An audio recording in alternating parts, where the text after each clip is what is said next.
The Army's not making their mission. 2-3 years ago, the Army was the weakest it's ever been. In 90 days, we doubled their conversion rate. I had to change who they focused on. Selling's not convincing the ones that are already convinced. Selling's convincing the ones that are unconvinced. That's what selling is. If you can master the secret that I'm about to share with you right now, you will make more money you've ever made in your entire life. Okay, so last time again, yesterday we talked about Manifesto, getting our mind right. We talked about the idea of heaven and hell and purgatory, right? You got to sell them on the heaven. Sorry, you got to like make sure they understand what the vision, right? Like the Bible says, without vision, people will perish. So they got to have a clear heaven of like what they're going to get when they move in. They got to have a clear hell of like what they're moving away from, and you got to sell them on purgatory, and you are purgatory. Right? You got to sell them. You're the journeyman. You're the Sherpa. You're the guy that's going to take them from like hell to heaven. Like they've got to understand that, but they don't really care about you until they're very clear on their outcome. They got to be clear on heaven, be clear on hell, and then you come in and swoop in and you're like, I'm your savior, I'm your hero, I can take you to the promised land, okay? But that's got to be the most important order in the whole thing, all right? Okay, so check this out. So I'm going to share this story with you, and this applies to our lesson today. So I'm having one of these moments, I'm sure you guys have moments like this too, where all of a sudden, you find yourself in this kind of like interesting spot. Well, I'm walking my dog, and I got these two Great Dane poodles. So they're called Dana Doodles. They're super awesome. They're 100 pounds. One's name is Crixus, the ancient gladiator, the best friend of Spartacus. And then we got Merlin, the magician. So we got Crixus and we got Merlin. And I'm walking these dogs, and I love it. I'm like a dog trainer on the side. I don't know. So I run with my dogs. We ruck with my dogs, we hike with our dogs, and we don't leash them. So they're always just right next to me, and I had the whistle thing, and it's like, that's it, right? Okay, anyway, so I'm walking my dogs, and all of a sudden, this guy named Lewis walks, one of my neighbors, Lewis comes over, and Lewis is a former lieutenant colonel in the Army, and he's on the board of West Point. And I'm a huge military guy. I've never been in the military, but I'm a proud military person, and definitely support our armed forces. I think they're phenomenal, and come from a lot of military in our background. Anyway, so I said, Lewis, like, tell me what's going on with the Army. And he said, we have a huge problem right now. This is a couple years ago. We have a huge problem right now.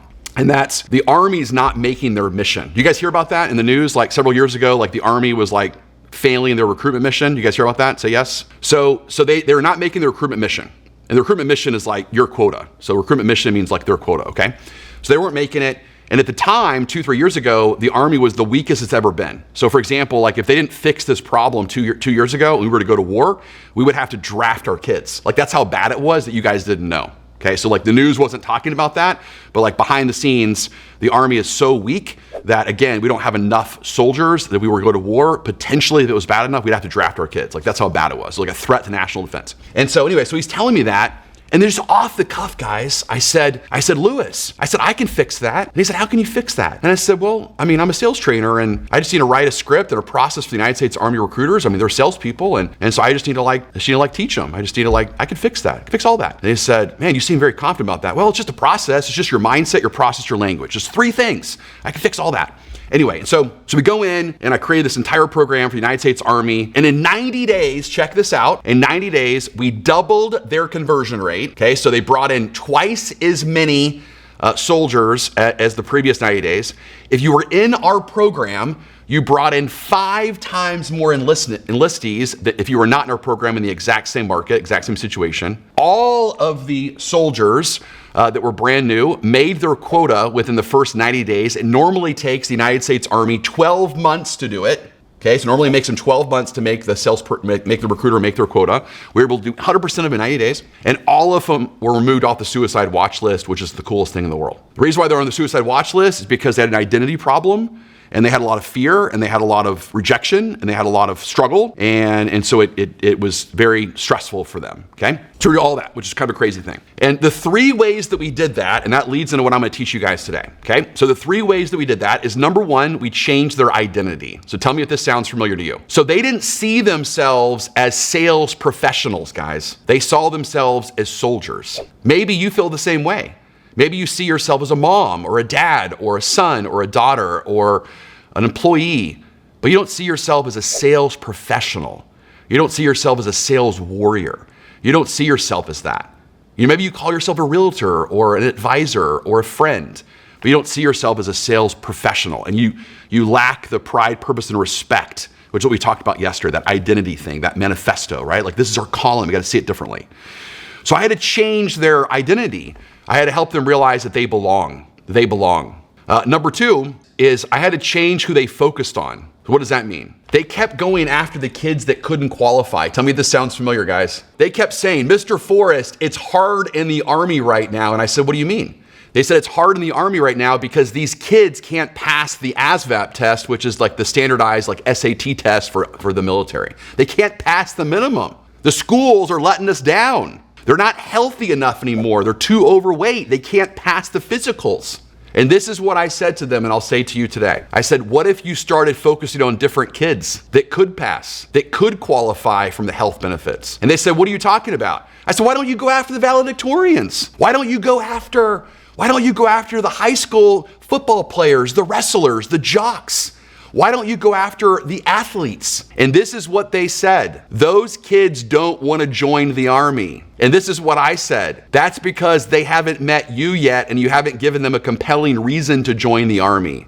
Those kids have never wanted to join the Army, Jason. And I said, would you rather be in a foxhole next to the rush linebacker of a Texas football team? Or would you rather be in a foxhole with the guy that can barely pass the health exam? Well, it's a good point. I'd rather be in the foxhole with the guy that's the rush linebacker of the Texas football team. All right, well, let's go convince them. I share that with you because, team, think about how many customers walk in your door right now, and the ones that are charging you are the ones that can't qualify. Preach, Jason. I'm preaching right now. So listen to this. If they charge you and they go, hey, I'm interested in buying a house, what does it take to get in? What's your incentive? What's your deal? What's your financing? What's the minimum down payment? Red alert, red alert, red alert. They can't qualify. Okay? You know who qualifies? The one that says, no, sit down. I'm gonna sit down. Right? The one that qualifies is the one that says, don't get out of your chair. I'm looking by myself. I don't need your help. I'm just looking. I'm not urgent. I'm not ready to buy a house today. The ones that run away from you are the ones that can qualify. Those are your valedictorians. Those are your football players. Those are the smarty pants that I tell the Army to go after. The ones that run away from you. Those are the ones you go after. The ones that run towards you usually cannot afford you. You guys with me on this? Okay, so they responded back and they go, well, Jason, I mean, I get that, but how do I convince someone who runs away from me? And I go, that's what selling is. That's the whole point of what selling. Selling's not convincing the ones that are already convinced. Selling's convincing the ones that are unconvinced. That's what selling is. So check this out. And the third thing, I changed who they focused on. And the third thing I did is I changed their message. And what happened is they kept trying to sell the Army and they weren't selling what they needed to be selling. What does that mean? I asked them, and I'll ask you the same question. This is what leads into today's lesson. Is I asked them, I said, hey, tell me this. I said, what percentage of your prospective customers, your high school kids, what percentage of them have already decided, check this out, have already decided to join the military? Okay, nonetheless, the Army, right? Because there's the Army, there's the Coast Guard, there's the Marines, there's the Space Force, there's the Air Force, there's the whatever, right? There's the Navy, there's so many different branches. So regardless of the branch, how many have decided they're going to choose the military, period, nonetheless, which branch, okay? The answer is 5%, guys. So check this out. The Army at Fort Knox with your taxpayer money, okay, your taxpayer money, they have unlimited money. They trained the Army soldiers to every single customer that you speak to, tell them your Army story and tell them why the Army is what they should join and tell me why it matters. And you should tell them that in the first 5 to 6 minutes of meeting them. But why do you think the Army story is the wrong thing to tell to every buyer? Is that, look, I think your Army story is important, but if only 5% have decided to join the military, your Army story only applies to those 5%. What? Listen to that. If 5% have decided to join the military and they haven't decided which branch, it's only those 5% that are curious about the Army story. The other 95% haven't decided to not go work for Amazon. They haven't decided to not go to college yet. They haven't decided to not go to FedEx. So they haven't decided to serve this country yet. And so you're trying to convince them, how they can serve through the Army, but they haven't even decided that they're going to serve. What? How does that apply to you? Oh my gosh, it applies huge. Because if you can master the secret that I'm about to share with you right now, you will make more money you've ever made in your entire life. Why? Because your competition is going after the 5%. They're not going after the 95%. Oh, whoa, what? Like, if you could sell, it's like as if you have no competition. Guys, the greatest place to sell is the place you have no competition.